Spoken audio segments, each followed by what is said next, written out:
What's up, fight fans? I'm Jay Cotto, and welcome to Late Night Boxing Talk. And you are now at the Boxing and Jedi's Tavern. And you know what it is. I'm just gonna wait for everybody to just join on in. I'm gonna turn on the chat and play some music while everybody get on down. You know what I'm saying? Otherwise than that, grab whatever you got to smoke, drink whatever you got to drink, and let's get it. What's up with you R&B niggas trying to turn rappers and trappers? You should just stay in your lane, bro. You sound like a rapper to rapper. I'm looking down on you when you talk to me. You should grab you a ladder. You swung at me, only jabbed in my bladder. Watch you disappear like you abracadabra. And grab me a dagger. You got some hits, but you lacking a swagger. I'm still the shit, bitch, so that doesn't matter. Don't call me a kid, I'm your pappy and dada.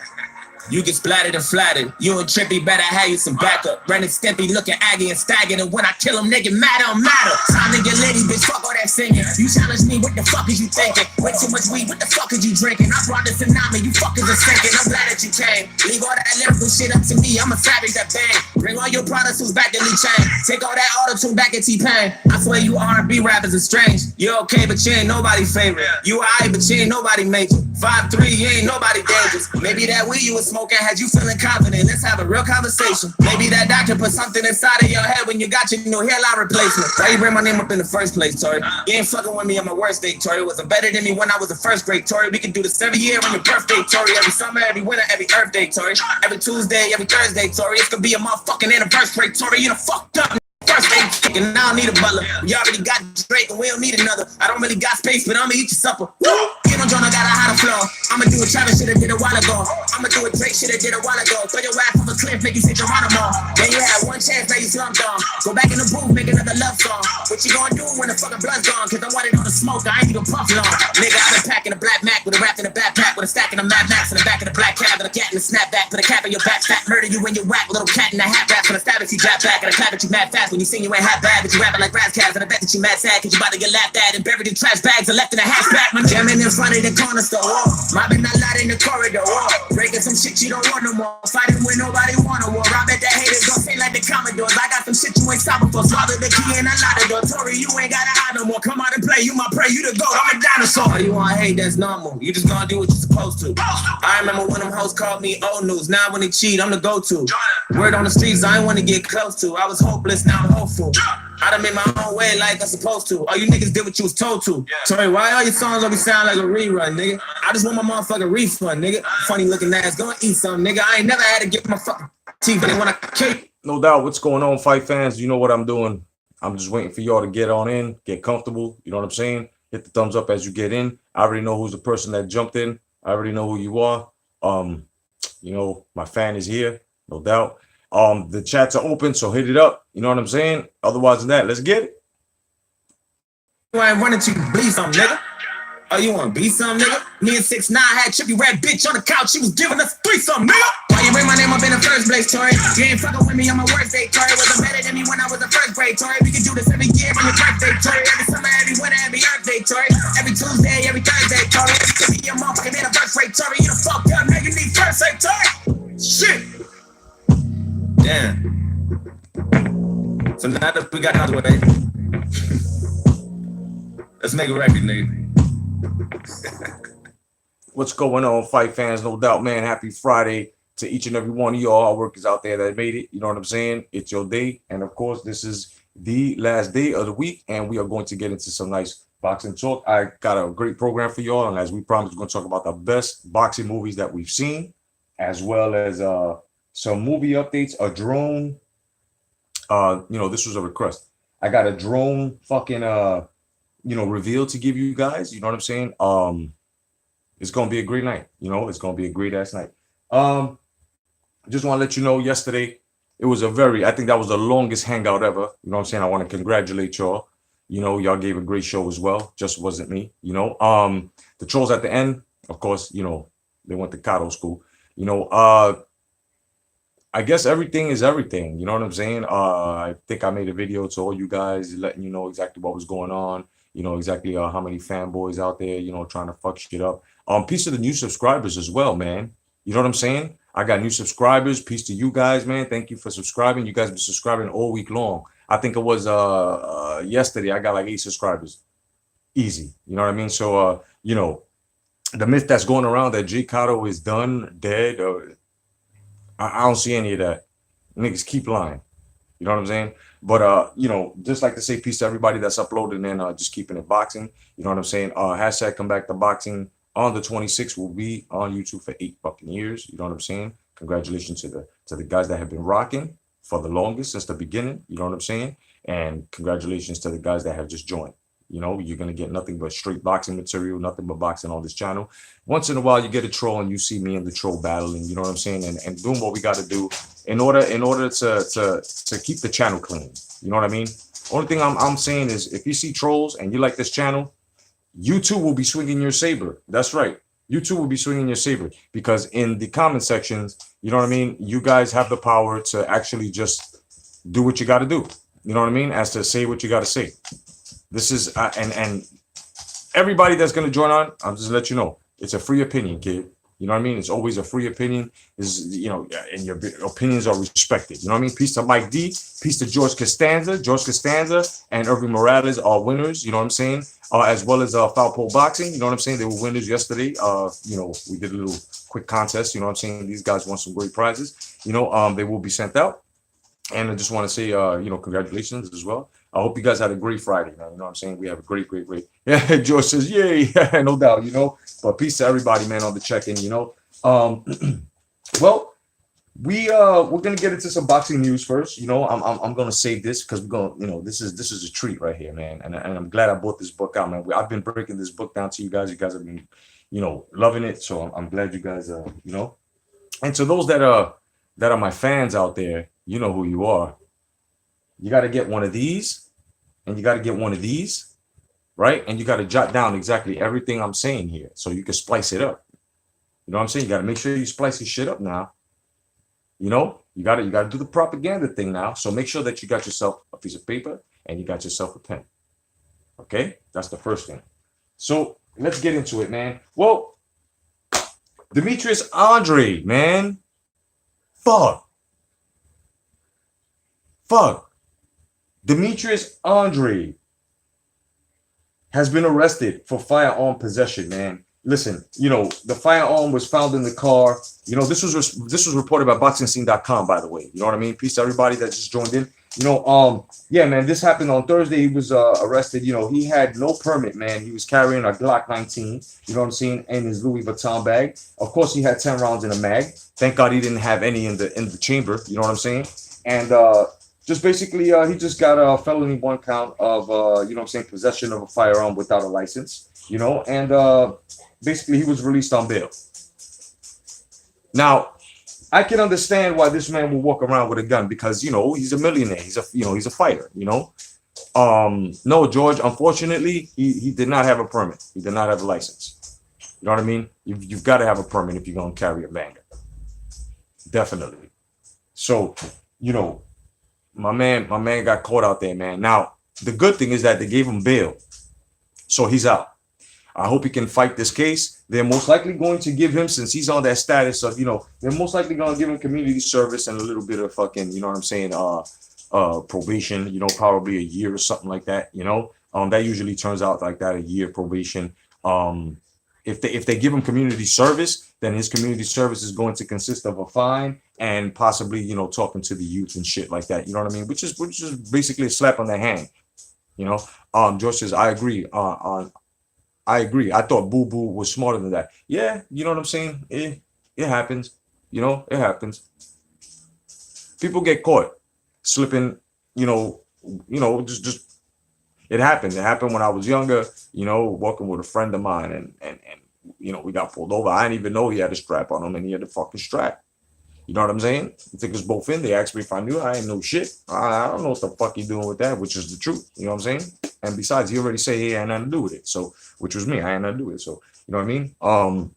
So basically, he got locked up because he can come out, just chilling. So, got locked up and shit. He did about a good 3.5 for that, but it is what it is. Now, it's on some shit where, is this going to fuck up the picture for Demetrius Andre, as to, possibly getting reprimanded? And should we expect any more fuckeries? See, this is the thing that worries me about these young fighters today. The lifestyle. They don't carry the boxing lifestyle. You know what I mean? Even Floyd Mayweather carried the boxing lifestyle. As much as many don't like him, as much as people, you know what I'm saying? The whole thing here is that my man carried the lifestyle. He stood in the gym.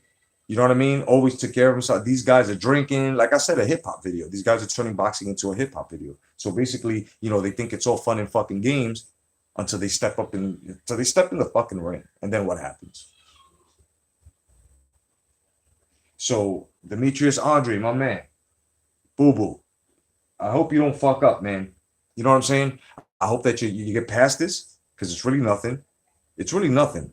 They're going to understand. I mean, you're a man of stature. Gun was in the Louis Vuitton bag. You were in your fucking Mercedes. That speaks for it all. And when they find out who the fuck you are, it's gonna be, you know what I mean? So it's gonna be all right. It's just the whole point here is not to do it again, son. Get yourself a fucking permit. This is a felony. You were clean. You know what I'm saying? If you beat this, you're good. You're good. If you beat this, you're good. So anything with a felony, even it's no good for a record, man. It's no fucking good. The Fight Scout, what's going on, brother? No doubt, man. Welcome. No doubt, man. Happy Friday to you, brother. Fight Scout says, idiot Andre, 2 hours every day for a month to get that gun safety shirt. Exactly. I got mine as a kid. You know what I'm saying? It's if you got a good record, never been arrested. You know what I'm saying? You qualify for one. And I strongly suggest, to protect your home, to protect your family, you guys get one, man. You know what I'm saying? And just get one. Soon I'm gonna start adding in a gun collection segment here, my gun collection. You know what I'm saying? So, you already saw my 357 686. You know what I'm saying? You never leave home without it. Never. You know what I'm saying? And that's licensed. So, you know what I mean? So that's what we got to do. We gotta basically hope and pray that Demetrius Andre keeps his concentration. Haplotype 0, no doubt. What's going on, brother? Happy Friday to you. You made it on a special night because we gonna get into some boxing material, brother. No doubt. So, it just gets to that. Now, the WBC orders Fury Wilder 2. I'm going to give you all a couple of seconds to think about that. Everybody that just joined in, hit the likes up. Let's get it, baby. George Cassell says, nice. I have a Ruger 357 SS6. Woo! I was thinking about getting one of those with a nice fucking ivory handle, son. The motherfuckers want 1,800 for that. Facts. 1,800 for that ivory handle. Beautiful, bro. Beautiful. You know what I mean? But before I start showing my gun collection and shit later on, I'm gonna have to start showing my credentials and shit, so that way, you know what I mean? Because YouTube quick to call feds on niggas, and when they find out, oh yeah, okay, so it's not a problem. So it just gets to that now. We're getting into this Fury Wilder 2 thing now. The WBC has ordered this immediate rematch. As a fight fan, I want to stand behind this so strong, bro, and say, yes, the WBC is finally. You know what I'm saying? No doubt, George. Hell yeah, no doubt. I'll do that on Facebook because Facebook is easy. I can inbox you, fucking. You know what I'm saying? Definitely. So this here is going to be fucking. It's good. It's good that the WBC stepped in, but it's a money opportunity. That's all it is. That's the only reason why they're like, oh yeah, it's great. Let's do it again. Let's push it. Come on.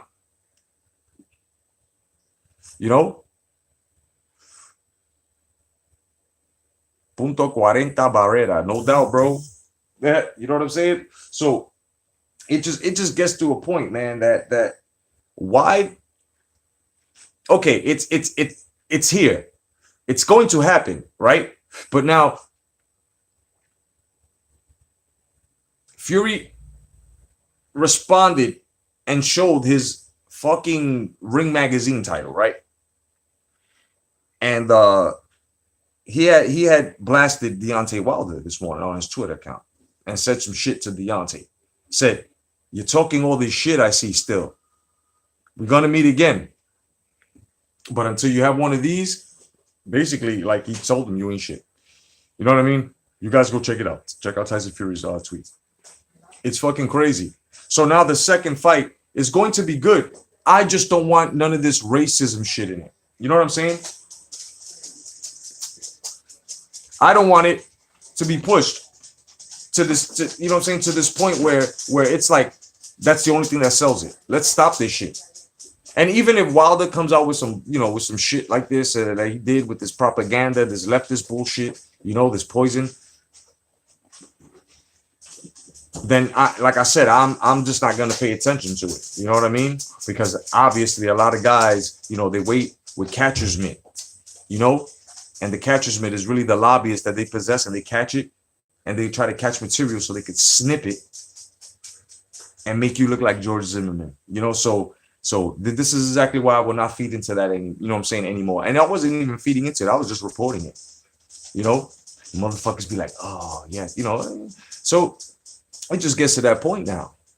It gets to this point now. It gets to this point now. The fuckeries that we're going to have to endure again for this fight, because we know what's coming. We know what's coming. We know all types of shit is coming. But that's all right. We should look at this through the scale of boxing and through the scale of boxing alone. Peace to everybody that just joined in. No doubt, man. Happy Friday, kid. Welcome to the Boxing and Jedi's Tower, kid. So now we have to deal with Tyson Fury possibly a little more comfortable. So his mouth is going to be running more, but he's going to be yelling truth tirades, right? Wilder, I hope he's humble enough to just speak truth tirades. You know what I'm saying? The Fox strikes. What's going on, brother? No doubt, kid. Happy Friday, no doubt. And you know, I want this fight and all the way to the buildup to just be cleaner. I'm not even gonna pay attention to the minute motherfuckers. You know what I mean? I'm just gonna pay attention, like I always have, to the real fight fans. You know what I mean? I want everybody to just get behind this fight, because the winner of that is definitely gonna get punched in the face by Joshua. You know what I mean? The Fox Strike says he's gonna be shitting on Wilder's performance in the first fight. Hell yeah, yo! I'm telling you right now, brother. Hold on. Did I read that right? Yeah, shitting. Yeah. I tell you right now, Fox. I know for a fact that Fury is not going to do the mistakes that he did. Okay, this is why he got clipped, and we all seen it. Put his guard down and dipped, right? So now, hopefully, when he dips now, you know, and he's gonna do this shit, he's doing it from a distance where, you know what I'm saying, the reach is not gonna catch him. You know what I'm saying? At least and he's gonna do it from a distance, not too fucking close. But it is what it is, man. You know what I mean? I just feel that this time we're going to see a boxing masterclass. He got his rhythm back. And I already called it yesterday. I'm calling it again. You know what I mean? Tyson Fury is not going to knock Deontay Wilder out, but he's going to box the shit out of him. And he's going to win. And if this goes to the UK, woo! Foxtrot says, I imagine he will be even better conditioned in the second fight. Yes, sir. Yes, sir. Now, we should look at the side of Deontay Wilder now, where I think Wilder, the only thing he needs to correct, if he can, you know what I'm saying, is his targeting, you know, and basically he's shifting. His turn. You know how many times he turned Tyson and didn't pull that trigger? Do you know how many times he turned him and just didn't pull the trigger? You know why? That's because he has no boxing skill. You can drink some Mylanta to it. You can sip some Pepto-Bismol. You can chew on some fucking Tums if you want, if it's not settling correctly, but it's fucking facts. George says, I think it should be in England this time. Yes, sir. Definitely. Why not? It's only fair. It's only fair. You know, it's only fair. Red Glove Militant. What's going on, brother? The Hall of Justice, baby. No doubt. You know, so this is good. This is good. This is good that the WBC are putting on their pants. Regardless, we know it's because it's going to draw money. You know what I'm saying? But it's good that they you know, right away. You know, George says Wilder can use a real trainer. You know, why don't we just do this, man? Why don't he just get a Teddy Atlas, man? Why don't he get a Teddy Atlas to train him?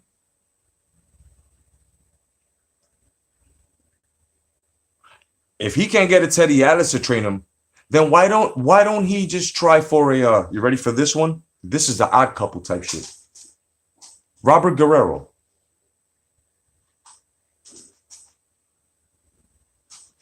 Why not?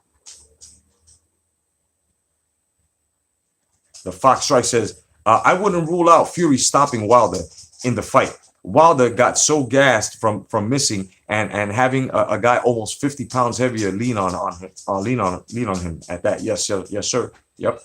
George says, what's up, Red Glove?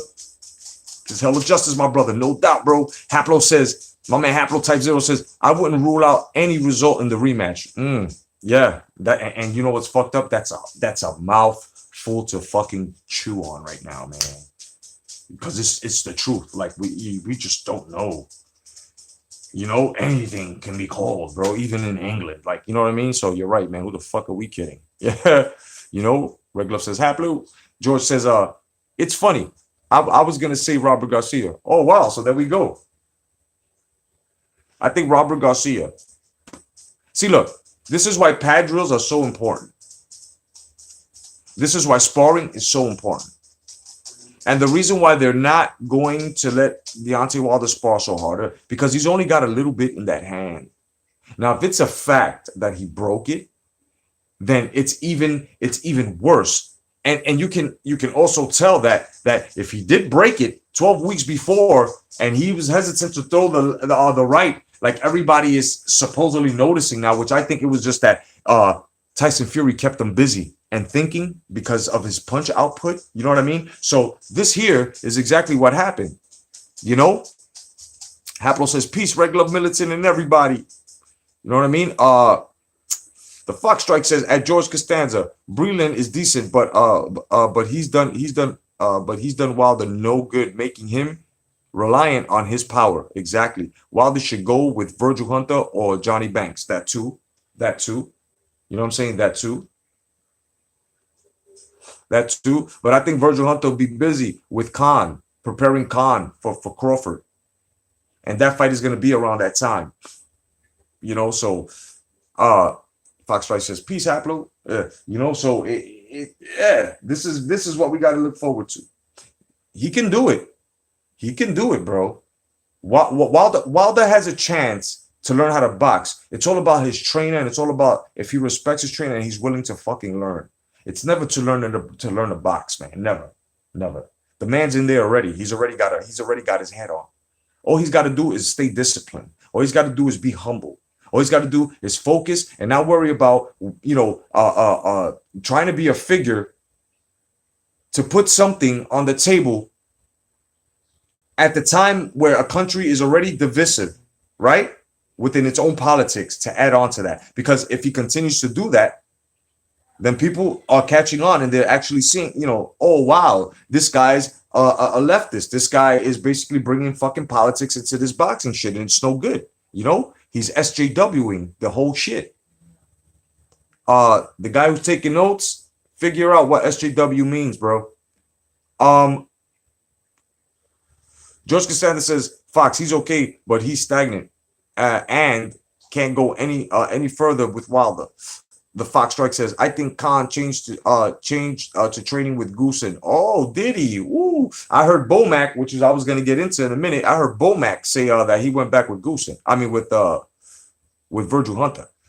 So let's see what happens. Haplo says the feints were incredible and kept Wilder thinking. Exactly. You got to and the punch output too. All that shit where he was, and just patting him and jabbing and patting and shit, even though they weren't connecting, but it was because Wilder kept trying to pull his jab in, because that's how he gets his rhythm. It's fucking weird, right? And fucking Fury just kept interrupting that. He Jeet Kune Do'd that whole shit. Where the intercepting fist, kid. And that 1-2, and the second one that hit his shoulder, that almost touched Wilder to the chin. I'm gonna tell you something. This time he's going to land it, kid. He's going to fucking land it. He's just got to be a bit stronger. He's just got to be a bit wiser. And Wilder has to open up completely, son. Open up, let him go. But he can't. You know why? Because he doesn't do any fucking pad drills. He doesn't do any pad drills, man. This shit, the pad drills are important. It's for your targeting. If you don't spar, you need something to target at. This is why he misses. That's one of the reasons. The main reason why is what I said a couple of hangouts before, the broadcast before. Kinetic energy. He don't fucking use his power or his balance from his fucking feet. Everything is from the waist up. So when you do that, you overcommit. When you're throwing all your power from your waist up and you're not using your fucking legs. Your whole body's a fucking engine. It's only at certain points where you're able to control and break down your body to use it at certain points. Even on inside fighting, you have to use your fucking legs to draw power, to draw fucking power. You know what I'm saying? You have to. Even with a fucking jab, you have to take that step in with the jab, a double jab. No matter what, everything comes from the fucking legs. And Wilder has no fucking legs.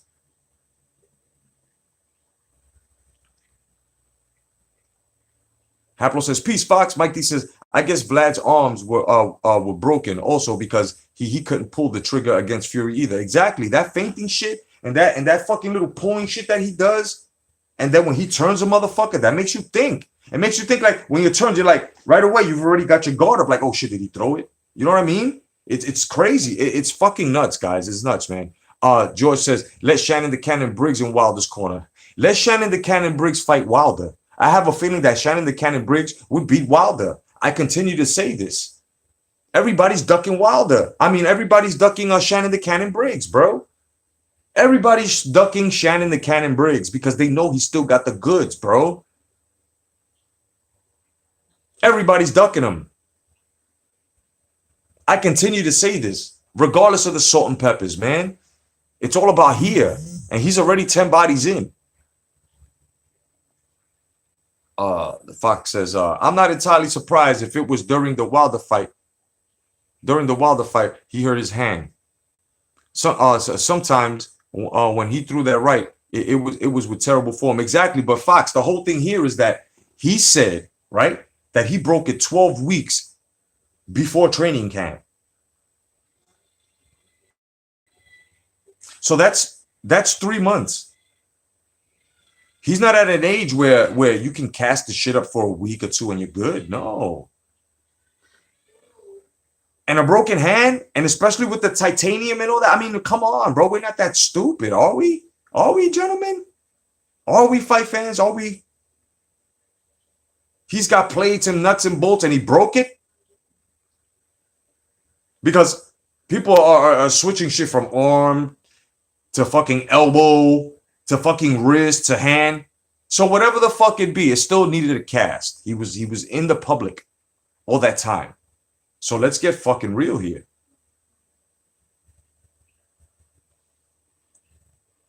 Foxfire says, at George Costanza, I can imagine it. He's only a big, bold man running from you, champ. Get him. Let's go, champ. No doubt. George says, exactly. LOL. He would. Mike D says, Briggs would jump in the middle of the fight saying, let's go, champ. George, let's go, champ. Foxfire says, he did enter the Areola fight with an injured bicep, but I think that's because he knew Areola was shot by then. So he could take the extra risk. Yeah. Correct. You know, George says, Wilder has had bad infrastructure all the way, bro. Bad, terrible infrastructure. Terrible, man. And I like I say, man, he needs to learn how to box, kid, and it's not too late. It's not too late for him to learn how to box. It's never too late to learn how to box, kid. You know? I mean, there's certain aspects that you're not going to be able to fucking pick up. You know, like if you're older, you're not going to be able to develop more power. Right? Or speed because of your, you know, your anatomy at that age. So Mike D says he should get Roach from Fury's corner. And let me tell you something, man. Roach had a nice game plan, son. Roach has a nice game plan. Do you guys think that he'll hire Freddie Roach again? George says never too late. Exactly. You guys think he'll hire Freddie Roach again?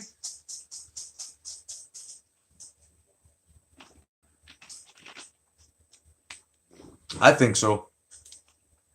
I think so. Haplo says, in my opinion, you guys are a little too hard on Wilder. He was rusty and thrown off by the feints and kinetic energy of Fury. But he did some good things too. Oh, yeah, he did. He definitely did. No doubt. But the reason why Fury's being more talked about because Fury had done more things, Haplo. It's just my boxing opinion. That's why. You know? The Foxfight says, much credit to that 26-year-old trainer too. Oh, yeah, definitely. Joe says, I think he will. You know? So, you know, that's the only reason why. Because, you know, Fury did more things. Even on his back, getting up was credible. Like, what the fuck? Like, you know what I'm saying? Like the whole thing shifted. It's fucking. This is why I'm saying. So all you Wilder fans, especially you, Mr. Pad and Pen Man, taking notes, especially you with the recorder. What I'm saying here is that Wilder is not thinking, man. Wilder is not fucking thinking. Wilder is not thinking. He should be thinking. George says, Ben Davison has had a great backstory and worked wonders with Fury. You know what I'm saying? The Foxtrot says Fury's more talked about because he was expected to lose and came off a shaky layoff along with how well he fought. Yeah, definitely. But that's the thing. Fury did more things in this fight. You know, he did more things in this fight, and at the same time, you know, when you expect, when you're expecting a motherfucker to box, right? And you're like, yo, Fury's gonna box. I'm telling you, man. All that shit is nothing. I was one of those guys. You guys know it. I was like, I'm not worried about it. He's gonna box the shit out this dude. And what did he do? So he met the expectation, in my opinion. Taka, get out the garbage. Sit down. You know what I mean? He met my expectation. In the next fight, I think he's going to go further. Now, Wilder, like I said, Wilder needs to work on his targeting. You feel what I'm saying? He really needs to work on his target. Wilder. Pad drills, dog. Pad drills, man. If you're not going to spar because you're worried about hurting your hand before the Joshua fight, the gold you're seeking, pad drills, dog. There's no other way around it. Fox says, check out Lewis's review of the fight. Yeah. Hapo says, Fox, we respect the 2.5-year layoff narrative is false. He had 3 camps in a row, old school style. All right. We're going to... A little debate going on in the motherfucking ears. We got a debate going on against some vets, kid. Let's get it on a Friday. All right. Let's move on, guys. Khan and Crawford. It's talked about. It's about this close. George says Fury has the confidence of Hercules now. Oh, yeah. So, guys. Khan, Crawford. I got Crawford knocking Khan out, and I'm going to give Khan the benefit of the doubt, bro. In the 8th round, dog. I got him knocking him out in the 8th round. That's my fight prediction. Way ahead of time, and I'm going to stick by it with stilts, Gorilla Glue, motherfucking Velcro. I'm sticking to it.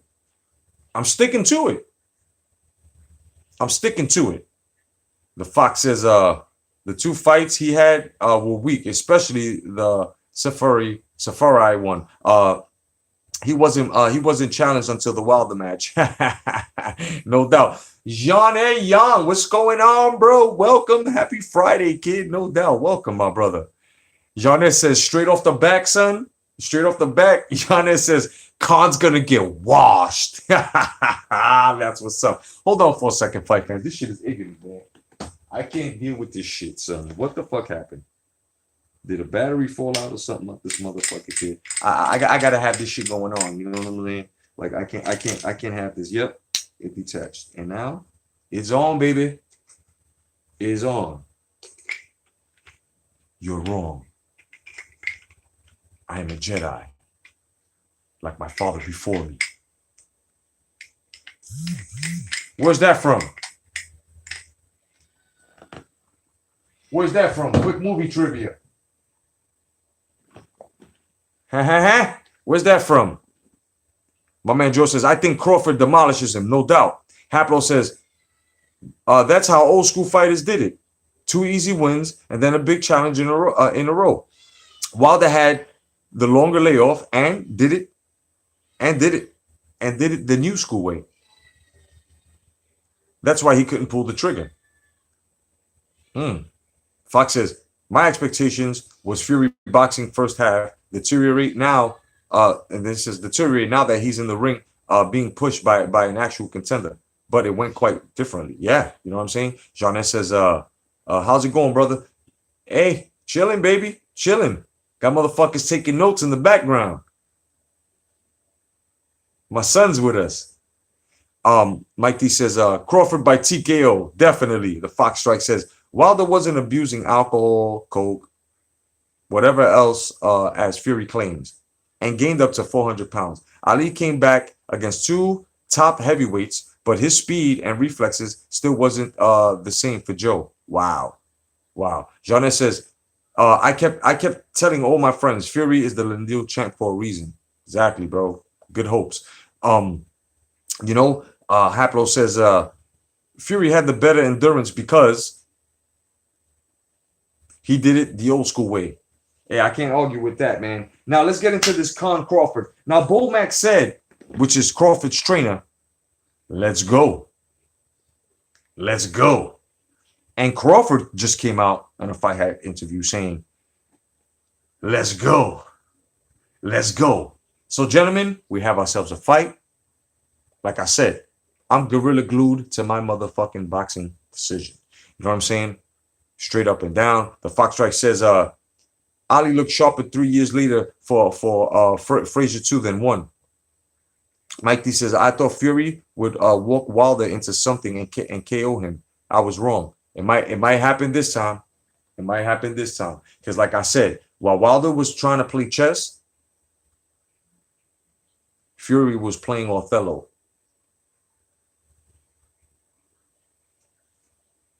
You know, so back to this Khan Crawford.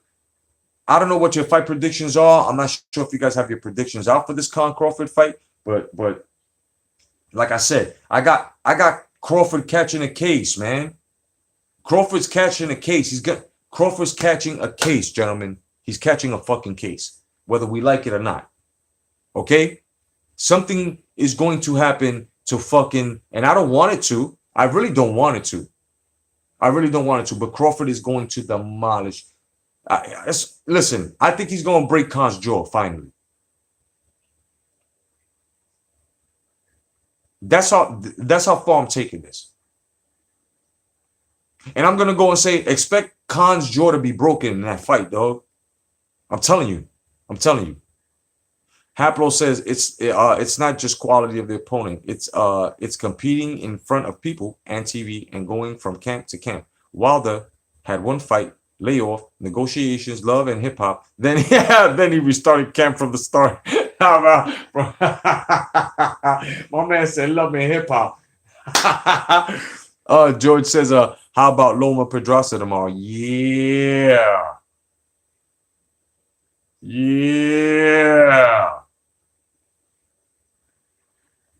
The Fox Strike says, but was the Safarai fight really a good gauge to tell someone Fury was back in form? I see it like this, Fox. With the fights, those 2 fights for Fury, This is my theory. To answer both your questions. When he beat the first guy by decision and then he knocked the second guy out, he showed us before he fought Fury on exactly either way on how you can win a fight. So that was a very good warm-up and comeback fight for him. As a matter of fact, I went as far as saying that it really didn't matter. It really did not matter if anyone was saying if Fury would have lost, taken away from Wilder. That, oh, Fury didn't fight nobody. He only had 2 fucking scrub fights. Nah. Nah. That's not the way it goes. That's not the way it goes. Just like guys are trying to take away from, and I'm not saying you, Fox. I'm not saying you, but I'm just saying, there's certain guys that are taken away from Klitschko and Joshua, right? Only to make Wilder look good when Wilder was going up against fucking King Kong Ortiz, right? Then the Joshua fans were like, oh no, Ortiz is old too, but they only did that in rebut because they were showing an example that we can do the same shit you're doing, right? So it's basically like that too. But he showed us, to me, he showed us exactly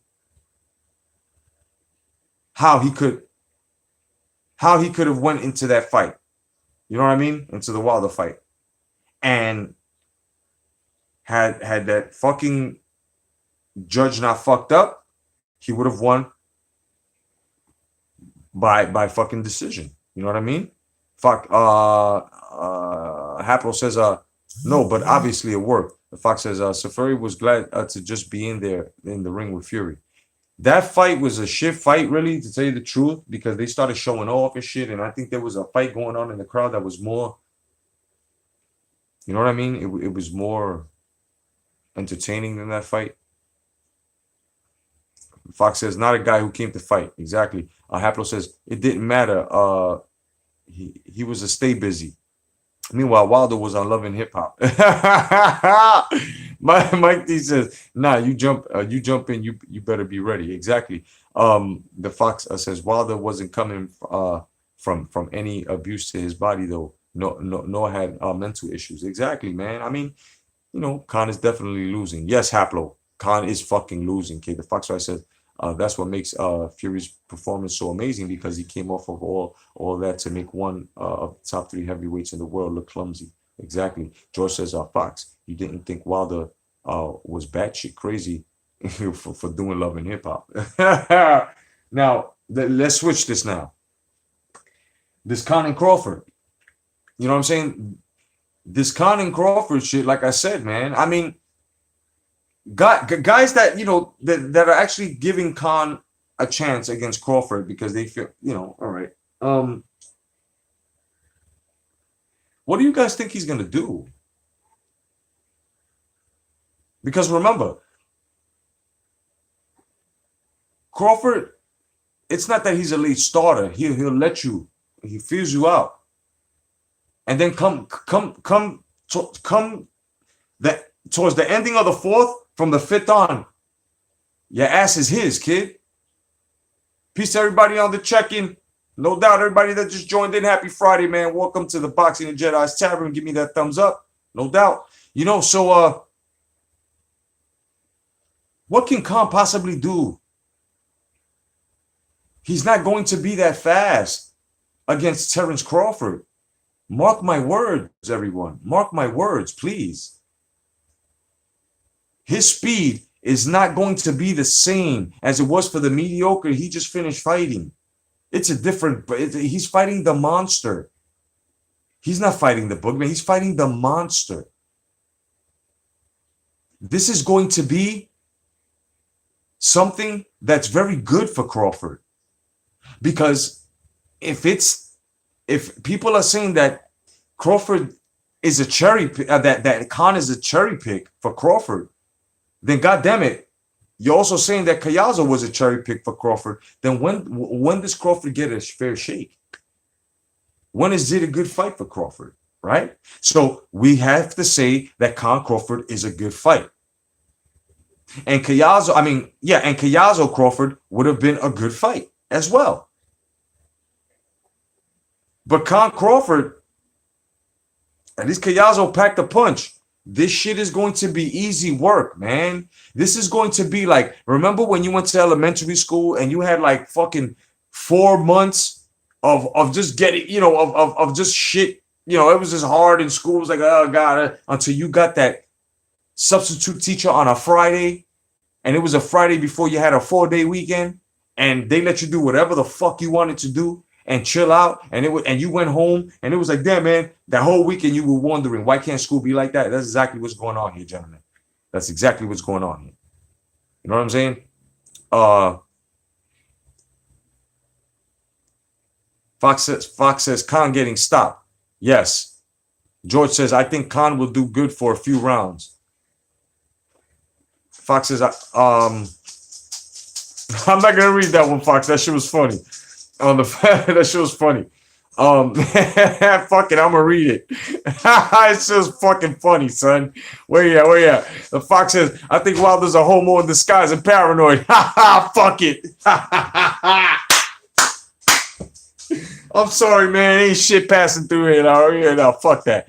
Yeah. So, yo, it's Ross Clap 222 in the house. MOBC, no doubt. My own boxing community. Peace, man. My man says, Khan versus Charlo at 154 is a 50-50. He says, Ross Clap 222 also says Khan versus Terence Crawford is a good 12-round fight. Okay. Karam Bread, what's going on, kid? It's getting serious in this motherfucking Friday night, son. And I was waiting for you guys before I started this movie segment, man. Well, actually, the Bekett Sports. Fucking Bekett Sports. You know what I'm saying? Right now, this book is better than any fucking Ring magazine that you fucking read for the past 3 years, bro. Since they put Ronda Rousey in the cover. You know what I'm saying? Facts. Ross Clark also says Khan should move up to 160 and fight Lemieux. Lemieux will fucking crush him, son. Yo, I'm sorry, bro. He get touched by Lemieux, son. That's crazy, kid. Fox says Charlo. Ross Clark says at the Fox strikes and he's just dying. Karan says at Ross Clark, you really think Khan goes 12? And Rick Love Minton says, yeah, it's a 50-50 because Khan's jaw gets broken in two.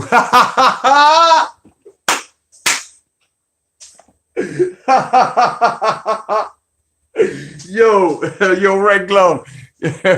Yo, that's savage, kid. Oh, yeah. That's savage, dog. That's funny, son. That's a good one. That's a good one. Karan says that regular military. LOL. No doubt that shit was funny. The Fox says, yo, he says, Karan, he says, Khan does well with lefties too. Yeah. What's going to be fucked up is that it is going to be broken. Yo, that was a good one because my man is ambidextrous, kid. Terence Crawford's ambidextrous. He's going to break the jaw on the left and break it. But yo, he's going to break, I'm telling you, he's going to break his jaw, man. Khan's jaw gets broken this fight. Trust me when I say that, man. Janet says, Khan should just fight Brooke and just get the payday he keeps begging for. Exactly. Ross Cloud is dying. He's died laughing. And the Fox says, I don't know about Khan Brooke anymore. It's overdue. Yo, it's way overdue, bro. It's like way overdue, like your sister trying to make biscuits in the oven and then she go and play with her fucking toys, B, right? And you give her the opportunity, the benefit of the doubt, and she burned the fucking biscuits. Way overdue. That's exactly what the fuck this fight is about, man. The Fox says, and I've been checking Brooke's resume lately, and I gotta say, while he was up there at 147 once, take away the Porter split win, his resume is shaky. Janet says, I agree with you, Fox. Yeah, no doubt. No doubt. But at the same time, Fox, Brooke is a bit more elite at 147.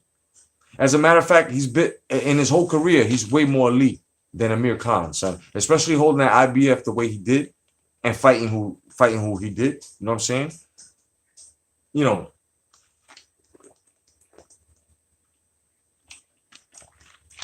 Regardless, he lost to GGG. It's a good look. That's a good look. You know what I'm saying? Now, him getting a broken orbital bone is not a good look, but you know what I'm saying? Good look.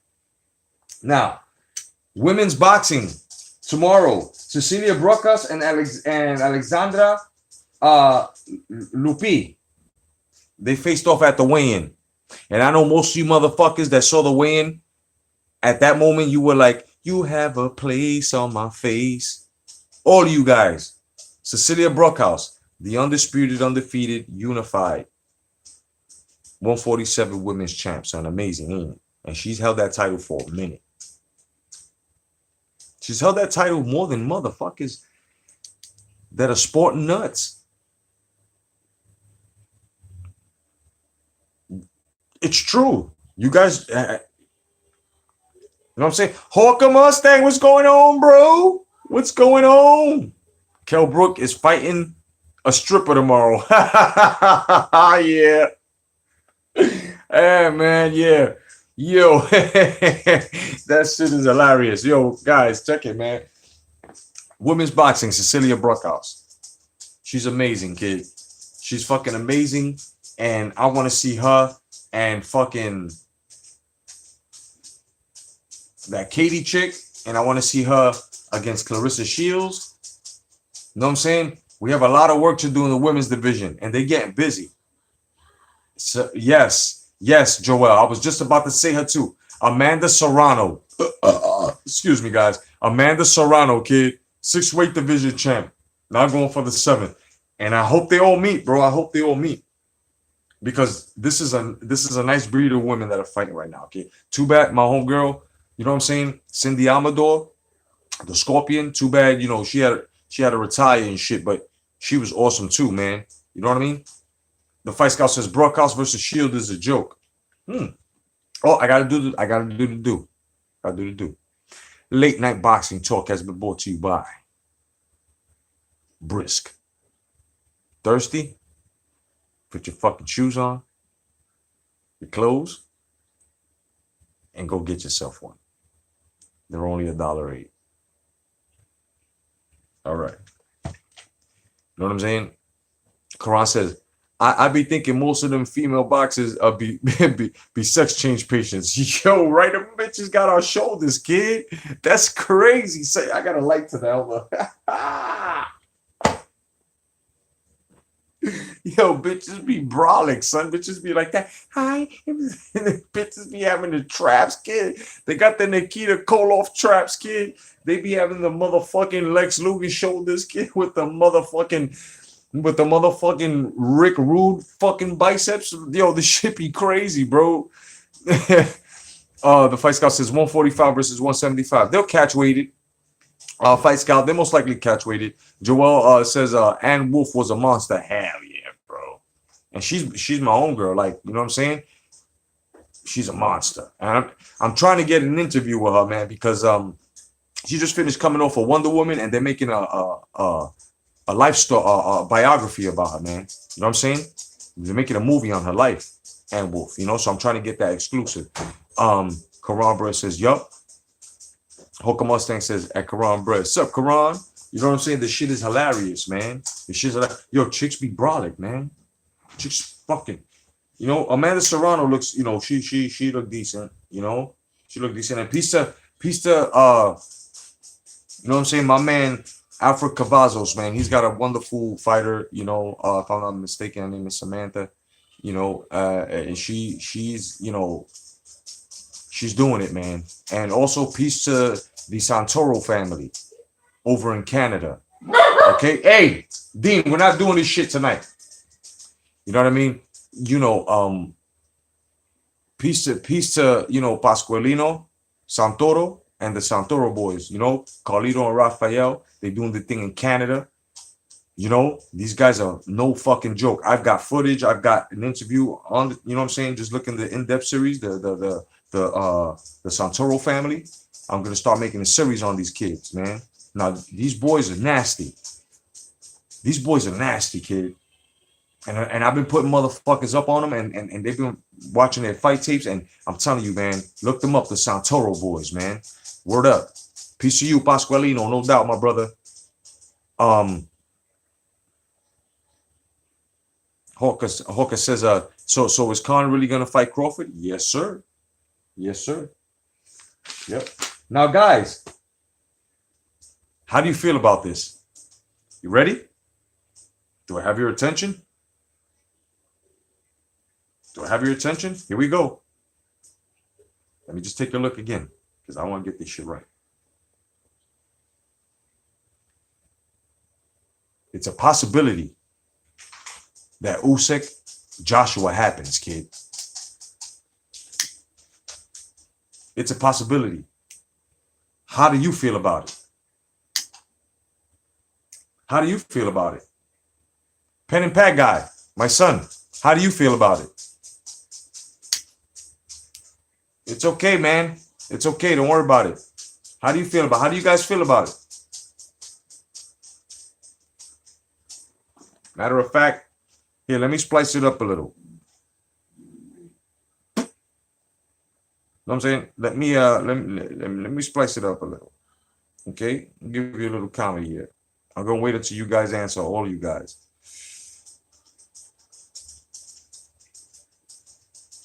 All right, I'm gonna spice it up a bit. I'm gonna wait till you guys answer this, okay? I'm just gonna wait. So while we wait, I'm gonna put something real entertaining on.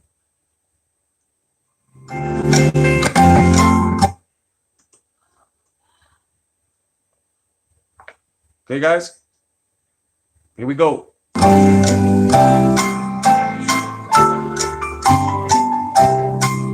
Write your answers down. How do you feel about this?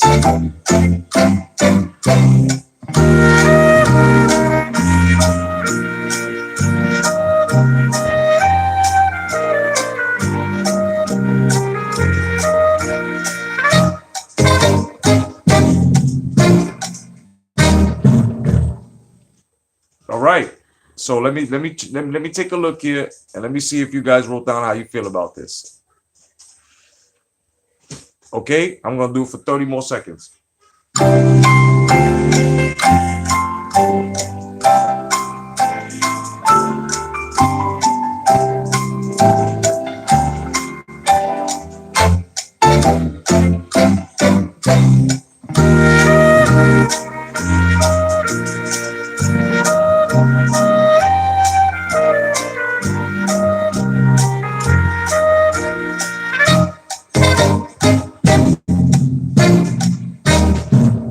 All right, no doubt. I know, I'm a fucking dickhead. All right, here we go. The Fight Scout. Swing, bada, swing. Kennedy, swing, bada. My man says Usyk AJ is a great fight. All right. Red Glove Militant says, nah, I'd rather see AJ fight Ortiz. That was as fucking straight as possible. Karan says the size disparity is too huge, though. Facts. Mike D says Usyk takes it. Okay. Joel says, honestly, haven't seen much of Usyk, but he looked pretty good and pretty solid, and looks to be a pretty solid match for AJ, no doubt. Hulk Mustang says, I would like to see Usyk versus Wilder at CW. Hawker, you're a complicated man, and I love that. Do you see what I am intaking? I have no time to break down fucking abbreviations, man. The Fight Scout says, Hawker Mustang Benavides got the better of TC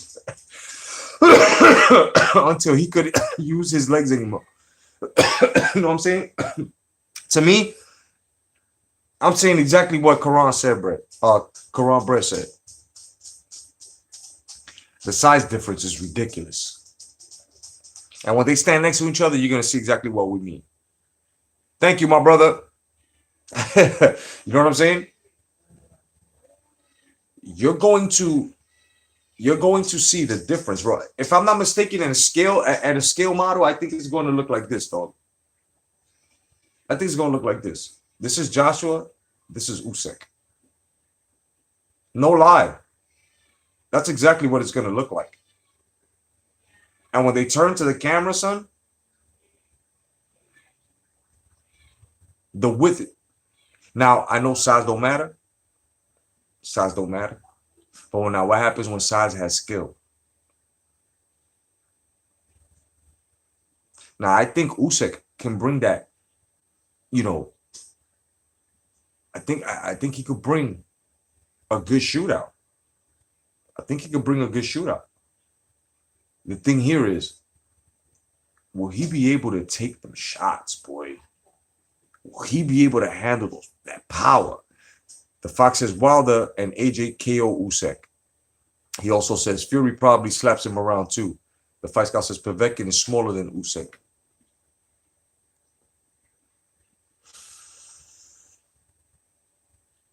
So it's I think it's too soon for Usyk right now. Usyk should just be doing what he's got to do before jumping in with Wilder. If you're gonna start off at motherfucking heavyweight, then take 2 fights, 3 fights, dog.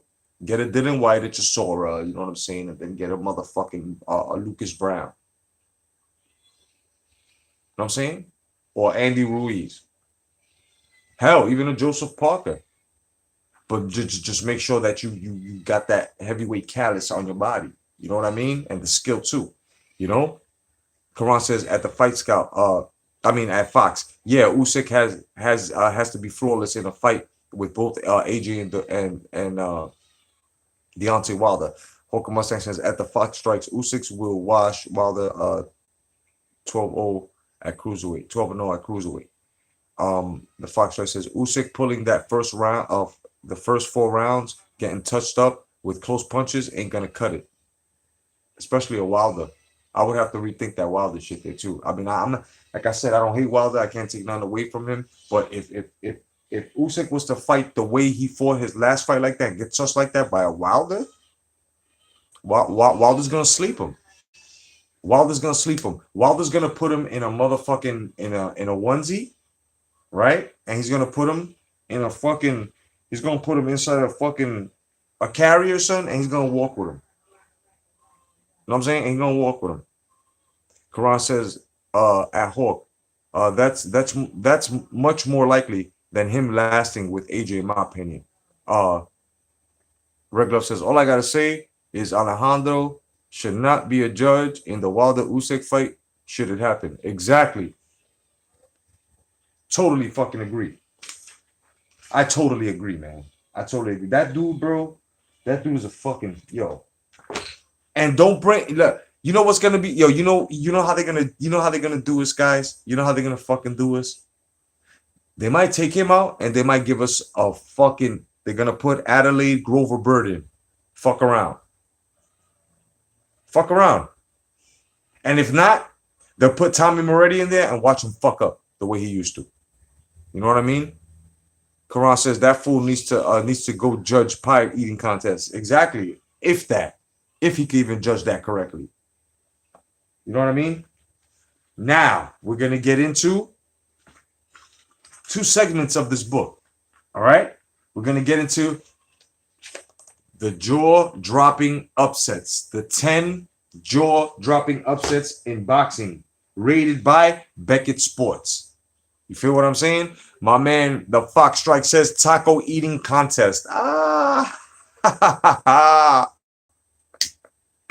Taco eating contest. If he can judge that right, he'd probably call the winner of the first crunch he hears. You know what I mean?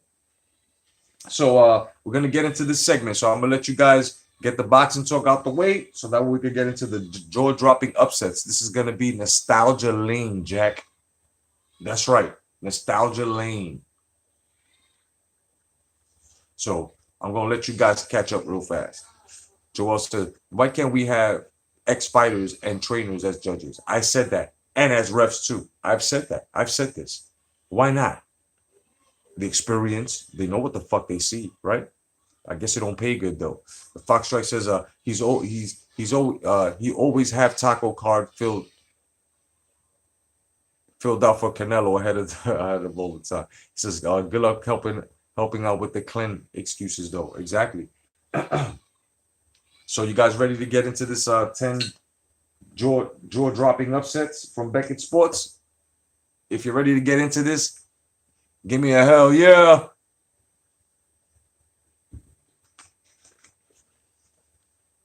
Jaw-dropping upsets, kid. Let's get into it. Give me a hell yeah. We're getting into this motherfucker. I've been waiting all day to break this shit down to you with you guys. I haven't been through this book in a minute. This was dope. This is a dope ass book. Right now, check this shit out. You guys ready? Let me know if you're ready.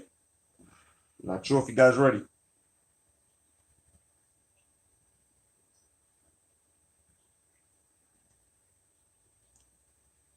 All right. Oh, we got one. So I'm going to show you guys all. All right. Now, these are the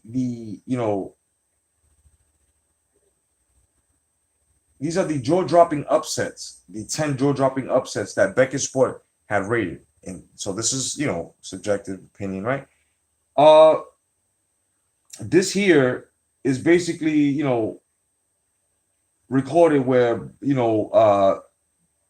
unique boxing matches that had appeal and potentials for upsets, like a lucky shot and shit like that. So basically coming in at number 10, was a jaw-dropping upset. And it was Manny Pacquiao over Oscar De La Hoya, December 6th, 2008.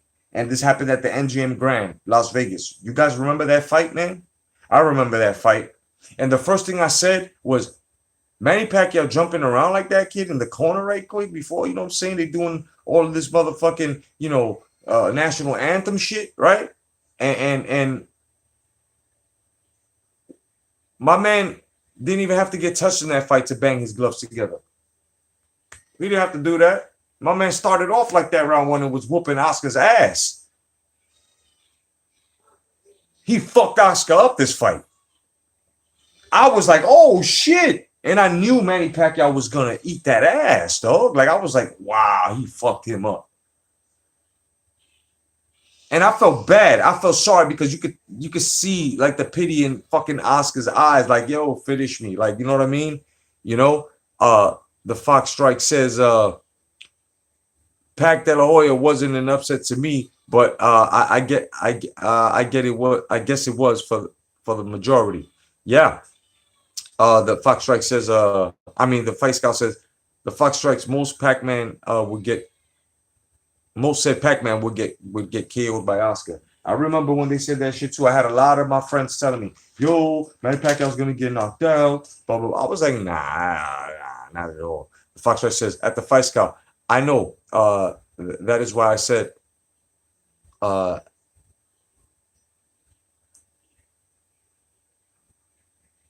the majority, Holker Mustang says, I thought Oscar was gonna beat Pac. You see? Fox Rex says De La Hoya hadn't been at 147 for a good while. Yeah, at the time. Karan says, got a bill, y'all. I'll be listening in though. No doubt, my brother Karan, no doubt, brother. You know what I'm saying? Coming in at number 9 is Gene Tunney. Stunned the world against Jack Dempsey. September 23rd, 1926. In Susquehanna Stadium in Philadelphia. Now, who remembers that fight? No, I was fucking with y'all. Nah, but this fight, I'm going to read it. It says we weren't fucking born in 1926. Says Dempsey had crushed Jess Willard to win the heavyweight title in 1919 and was a popular, exciting champion. However, after a while, title defense against Louis Angel Firpo in 1923, Dempsey didn't defend the crown for 3 years. He finally returned to the ring to face the seemingly overmatched Tunney, a former U.S. Marine who only lost one bout in his career. A stunned crowd of, 120,557, the largest attendance for a sporting event other than soccer or racing, watched as Tunney easily outboxed and outpointed the champ for 10 rounds. Coming in at number 8, we have George Foreman makes history versus Michael Moore, November 5th, 1994 at the MGM Grand, Las Vegas. Who remembers that fight? Who remembers that fight? Joe says I wasn't even here for that. I know I was fucking with y'all. That's why I read it. I'm only going to read fights that like in the 20s and shit like that. I'll read out the biography of the fight. But these fights here, we're going to talk about it. Like the George Foreman versus Michael Moore fight. Who witnessed that? I witnessed it. Who was there? Who saw this? Whether if it was in your boy's house, on your own, who saw this fight? Who saw this upset? I saw it. And I was happy as fuck. George Foreman was getting touched, right? And then Michael Moore, he made a mistake. He got defensive. My man George Foreman and I saw it. I saw that. Like he just laid out the blueprint, and then he did it hard. He said, nice and soft, and he saw it was open again, and that's what he did. Bang!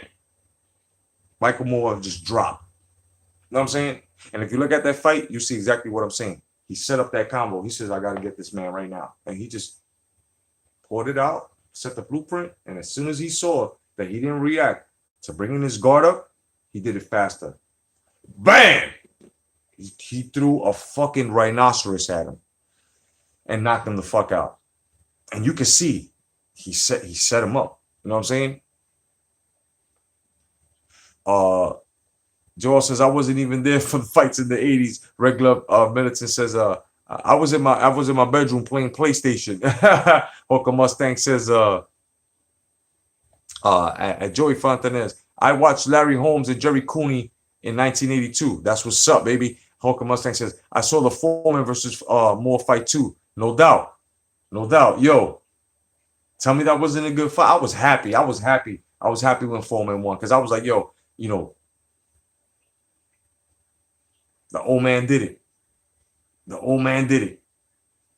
And what's funny is that we all sided, whoever was going for George Foreman and whoever was happy and worried during that fight, when George Foreman knocked him out and when he went to the corner and he looked up and sighed, bro, those that were going for Foreman sided with him at that same time because I know I sure fucking did.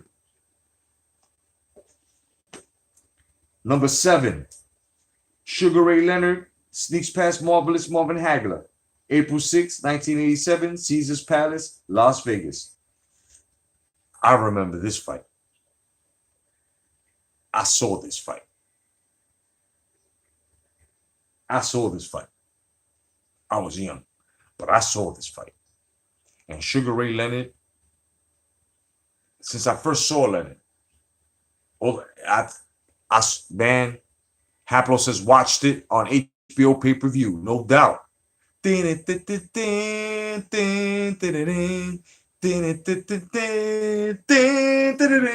now, HBO Sports presents. Remember that shit? You know what I mean? That shit was awesome, bro. And I remember watching this fight, and I said to myself, Sugar Ray Leonard better be careful because Marvelous Marvin Hagler hits hard, right? And little did you know, kid, Sugar Ray Leonard, bro, the 30-second staccato spurts at the end of every round, kid, catching up on the points, kid, you know what I'm saying? Working out of the fucking, you know what I'm saying? Oh, man, it was crazy. Hooker Mustang says, yes, I was surprised when Foreman beat Moore. Moore was fighting a dumb, lazy type of fight. He should have been moving much more versus Foreman. Exactly, Hooker. Exactly. Yeah, Hooker. Exactly. You know? So with this Sugar Ray Leonard fight, I'll tell you right now, guys, that was very entertaining, but beyond entertainment, it was a very skillful match. Let me tell you something. He had just come off fighting John Mugabe, and people don't want to look. People don't want to just face the fact, bro. I love Sugar Ray Leonard and everything, but Sugar Ray Leonard waited for the right time because Marvelous Marvin Hagler fought a very hard fight prior to, you know, with John the Beast Mugabe, and that shit took a lot, all right? It took a lot out of Hagler to the point that you can tell in the Ray Leonard fight that Hagler was hesitant, okay? The reason why he was hesitant because of the motor functions, bro. He was banged up. He should have recuperated, and he didn't. But he wanted that fight so bad too. And then it reeled him in. You know what I mean? Hawkins says, yes, I was, my bad. George says, Marvin had nothing but wars. Exactly, man. You know what I'm saying, George? Yeah, man. You know, and I mean, am I wrong here, bro? Am I wrong here that by the time he got to Sugar Ray Leonard, he was banged up by that? That was a big fight, bro, against him and that John Mugabe fight, son. That shit was fucking crazy. As a matter of fact, I'm gonna watch this shit after I get off, kid. After I get off of here, even though I gotta go in, I'm still gonna watch this shit. I gotta watch this shit. That was a great fucking fight, man. But Hagler got banged up, son. You know what I mean? Fox says that Holker Mustang Moore did have to get pushed sometimes. Yeah, you know. The Fox also says like when Teddy had to push him for Holyfield. He cursed the shit out of him, boy. He cursed the shit out of him. But yeah, man, that Marvelous Marvin Hagler fight, man, you know what I mean? But it was a pretty good fight, though. It was pretty good. Coming in at number 6, Max Schmeling jolts Joe Louis, June 19th, 1936, Yankee Stadium, New York City. Now, Louis was 24-0 and a 10-1 favorite and considered by some to be invincible heading into this bout against Schmeling, a former heavyweight champ many believe to be in decline. Schmeling trained hard for the fight and believed he found a weakness in Lewis's style. As the young boxer often dropped his left hand low after a jab, Lewis, meanwhile, reportedly trained lackadaisically and spent considerable time golfing. During the bout, Schmeling repeatedly used his jab and set up right crosses, and the strategy baffled Lewis. Finally, in the 12th round, Schmeling landed a right to the body and another to the jaw, knocking out Lewis for the first time in his career. Landing in at number 5, Jess Willard outlasts Jack Johnson, April 5th, 1950, Vivado Racetrack, Havana. Now, the controversial Johnson had held the heavyweight title since 1906, and the 34-year-old Willard had only been a pro for less than 5 years. Under the hot Cuban sun, Johnson started well and was ahead after 15 rounds. However, Willard hurt the champion repeatedly with heavy body punches, and Johnson began to tire after the 20th round. The 20th round. In the 26th round, Willard knocked out Johnson and stunned the boxing world. Johnson later said he threw the fight, but that claim had been widely dismissed. 26th round. Coming in at number 4, Jim Braddock shocks Max Baer, June 13, 1935, Madison Square Garden Bowl, New York. A 10-1 underdog, Braddock had resurrected his career after winning just 9 of 30 fights from July 1929 through June 1933. The younger Baer seemed invincible, and his handlers had handpicked Braddock because they believed the journeyman represented an easy bout. Baer barely trained for the fight, but Braddock prepared intensely. During the match, Baer scored some heavy blows against Braddock, but the challenger eventually wore down the champion and scored a unanimous 15-round decision. Braddock, later nicknamed the Cinderella Man, and a movie starring Russell Crowe detailed his life with the fight of Baer. You know what I mean? Coming in at number 3, Cassius Clay wears down Sonny Liston, February 25th, 1964, Convention Hall, Miami Beach, Florida. Coming in at number 2, Randy Turpin pummels Sugar Ray Robinson, July 10th, 1951, Earl's Court Arena, Kensington, London.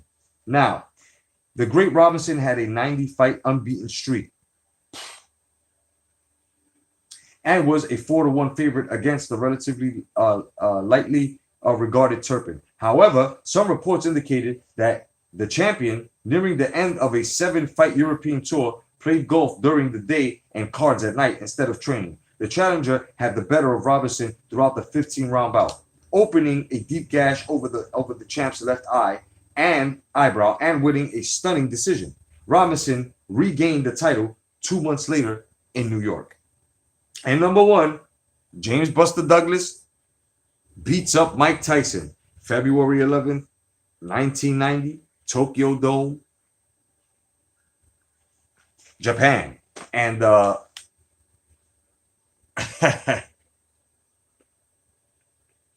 you know, everybody remembers that shit, man. Everybody fucking remembers that fight. I remember that upset. That upset right there was the shit that it just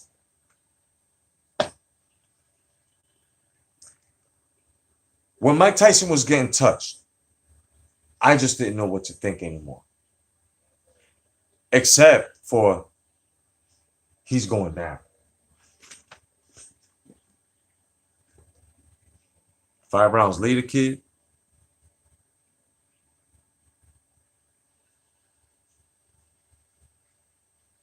That shit still hurts the heart, man. As long as that shit still hurts the heart, man. That was very well, and I gotta agree with number one with this one. Okay, that Mike Tyson, James Buster Douglas was a very fucking huge upset, man. Now let's go into the comments over here. Let's see over here.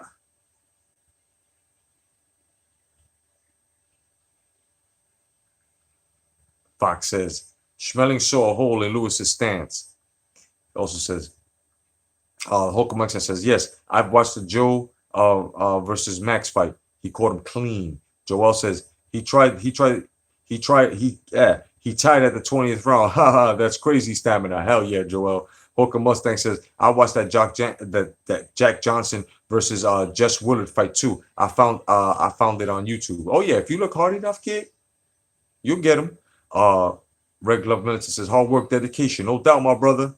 No doubt. Holcomb Mustang says, at Joel Fontanes, it was very hot and sunny too that day. The Fox says, plenty rounds too. He also says, I'm amazed the amount of rounds they had put back in the days. 26 rounds. And you know what's funny? It was recorded, it was more. It was recorded, it was more fucking rounds. You know what I mean? They used to fight more fucking rounds. Hawker says, in the old days, a round was not 3 minutes. A round was when somebody got knocked down. Yep, or gave exactly. Yep. The Fox says, no go to neutral corner rule. You could be down and the guy is standing over you, getting ready to take advantage to drop you again. Yep, that was back then. Yep. George says Johnson was supposedly KO'd. But his hand was blocking the sun of his eyes. Something like that, yeah. Damn, man. You know, that's fucking crazy, man. These old school fights, man. They're good to watch. It's not much that you're going to see good footwork and shit, because remember, it was evolving, you know what I'm saying? So but you're gonna see motherfuckers punching the shit out of each other. I mean, yo, man. Imagine if those fights were restored in color. Do you know the blood that would be on the ring, on the ref, on them? These motherfuckers fought, bro. Blood baths. And before, any championships were made, they were fighting for fucking sashes, right? Sashes with championships, and they were bare knuckles at first. George says, compared to today, they were gladiators. Compared to today, they were gods. The guys back then were gods compared to today. You know what I mean? Now, let's get into the movie stories. Your favorite boxing movie stories, guys. We're going to get into this shit. And everybody, really fast, let me know, what was your favorite movie, man? What was your favorite boxing movie that you've ever saw? All right? And while you do that,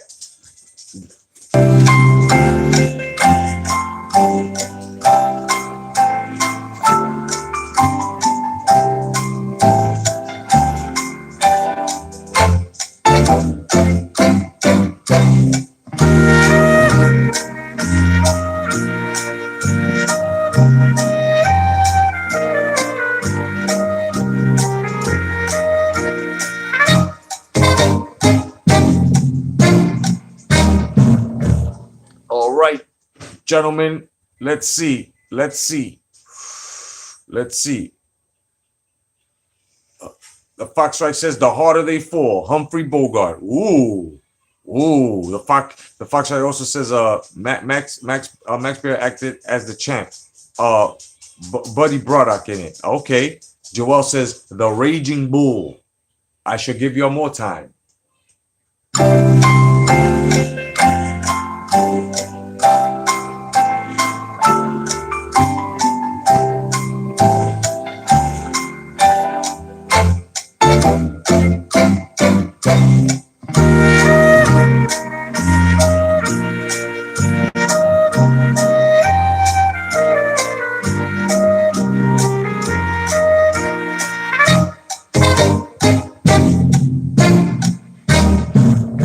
All right, gentlemen. Well, here we go. Joel, he says Raging Bull.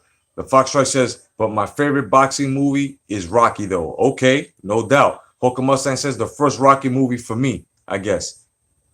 Hey, Rocky. What? Take it to the fucking zoo. Remember that shit? That shit, bro, it's the most fucked up thing to say.